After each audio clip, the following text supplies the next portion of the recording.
ह्याच्यामध्ये जे मसाले आहेत त्याच्यामध्ये थोडंसं मसाल्याला बाइंडिंग येण्यासाठी तेल घ्यायचं आपल्याला आणि मिक्स करून घ्यायचं मस्तपैकी. एकत्र एकजीव झालं हे सुकाच मसाला आपल्याला ह्याच्यामध्ये स्टफिंग करून घ्यायचं आहे. कुठेही आपल्याला भरताना पाणी वापरायचं नाही आपल्याला. नंतर स्टफिंगला आपल्याला ह्याच्यामध्ये नंतर ज्यावेळी आपण मिरची शिजायला लावतो ना तेव्हा 1-2 चमचे इतकं पाण्याचा हबका मारायचा आहे त्याच्यावरती. मस्त अशी मिरची शिजली जाते. थोडीशी कोथिंबीर घालायची ह्याच्यामध्ये. पुढे मी तुम्हाला सांगणारच आहे पाणी वगैरे. फक्त इथे मिस झालेलं आहे माझा तो व्हिडिओ की मी पाणी मारलेला दिसला नाही आहे. तर हे असं मिक्स करून घ्यायचं आणि मग हे मिरचीमध्ये भरून घ्यायचं. कोथिंबीर घातल्यानंतर पूर्ण फुल चांगली स्टफिंग ह्याच्यामध्ये झाली पाहिजे एवढं आपल्याला ह्याच्यामध्ये भरून घ्यायचं. आणि तुम्ही एकदा करून पहा, खूप टेस्टी लागते, सुंदर लागते मिरची. तर हे मस्तपैकी आपल्याला ह्याच्या मिरचीमध्ये स्टफिंग करून घ्यायचं आहे.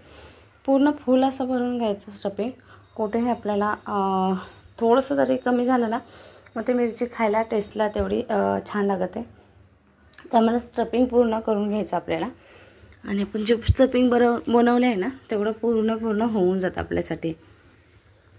तर इथे मी जो तवा याच्या आधी मुलांना कात्र्या केल्या होत्या आणि 2 मिरच्या आहेत त्यांच्यासाठी पहिल्या करून दिल्या होत्या मी तव्यामध्ये. त्यामुळं तवा मी तसाच वापरला आहे.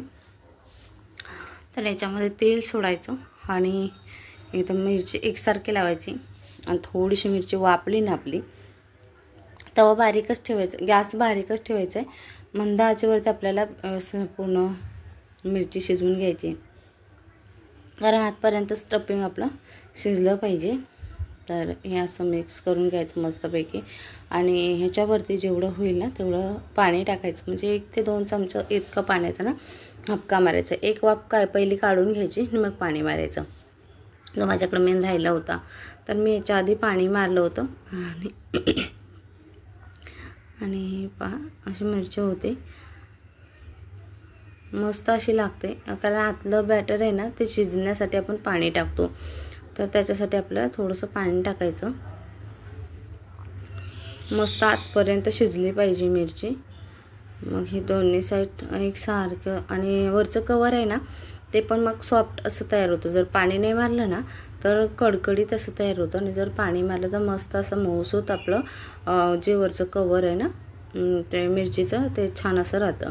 त्यामुळे पाण्याचा वापर थोडा तरी करायचा मिरचीवरती ज्यावेळेला करतो त्यावेळेला. तर इतकी सुंदर मिरची लागते आणि टेस्ट पण खूप मस्त येते त्याला. तर इथे आपल्या ज्या झालेल्या मिरच्या आहेत त्या आपण आता काढून घ्यायच्या आहेत आणि जास्त वेळ ठेवून द्यायचं नाही. जर शिजलेली वाटत असेल ना हाताच्या साहाय्याने किंवा चमच्याच्या साहाय्याने पाहून घ्यायची मिरची शिजली का नाही. आणि जे शिजलेल्या असतील त्या काढून घ्यायच्या.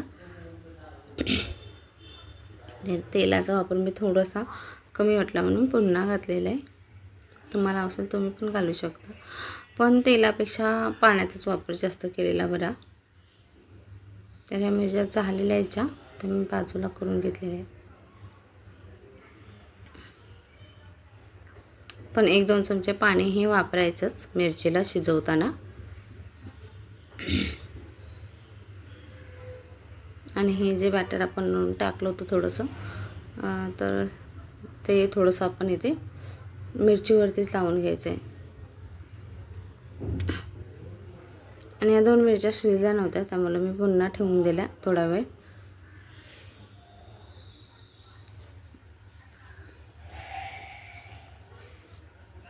आता आपल्या मिरच्या मस्त अशा तयार झालेल्या आहेत.